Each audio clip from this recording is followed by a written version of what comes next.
تدري ممكن تكون شخص ذكي لكن كسلك طاغي عليك. مثلا انت شلون أبطل ملل أثناء الدراسة؟ السلام عليكم، أنا غينة، أهلا بكم في فيديو جديد. رجاء لا تنسوا الإعجاب به. هاي الخطوات راح تخليك تحب الدراسة، ولا تنسى تحفظ الفيديو حتى تخليه دفعة تحفيز لكل مرة تحس بيها بالملل من الدراسة. تقسم النصائح إلى خطوات عملية اللي تكون قبل بدء الدراسة وأثناء الدراسة وبعد ما تخلص دراسة.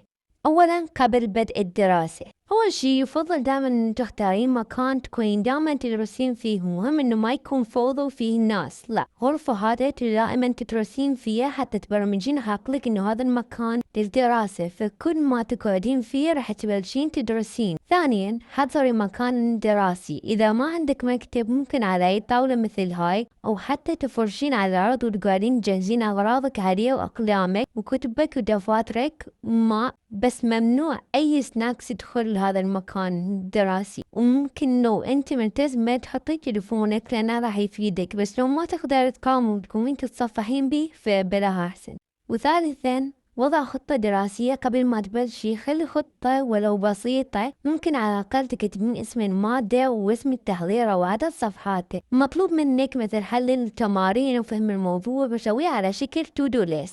هاي الخطوات اللي قبل الدراسة هتحفزك تبلشين. هسه الشغلتين اللي لازم تسويها أثناء الدراسة هي الخطوات اللي راح تخليك تكملين مهامك للنهاية. أولاً إنه تحطين وقت منطقي للتحضير.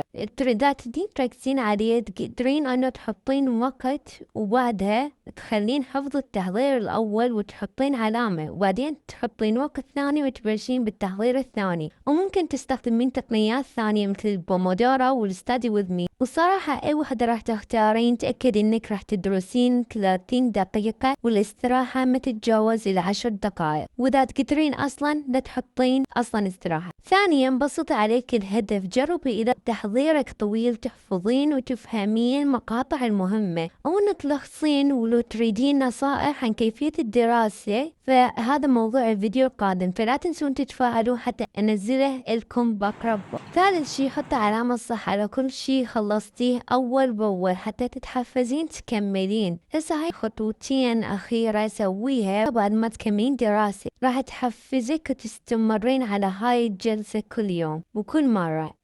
أولاً راجعي كل شي حفظتيه حتى لو بس تقرأيه بصوت عالي حتى تثبت كل شي حفظتيه. ثانياً كافئي نفسك ولاحظي كيف إنك خلصتي وصار لك وقت فراغ وبدون ما تتراكم عليك المواد. وبس نتيجة هاي الخطوات اللي قبل الدراسة حتخليك تبلشين دراسة، أثناء الدراسة حتخليك مستحيل تقومين أثناء ما تدرسين وتملين أثناء ما تدرسين. والخطوات اللي بعد الدراسة حتخليك ترجعين تدرسين ثاني يوم وثالث يوم لحد ما يتبرمج عقلك إنه يحب الدراسة ويشوفها مهمة بسيطة جدا. وبس هذا كان الفيديو. لا تنسون اللايك وتشتركون وتصفحون بالقناة فيديوهات مفيدة أكثر.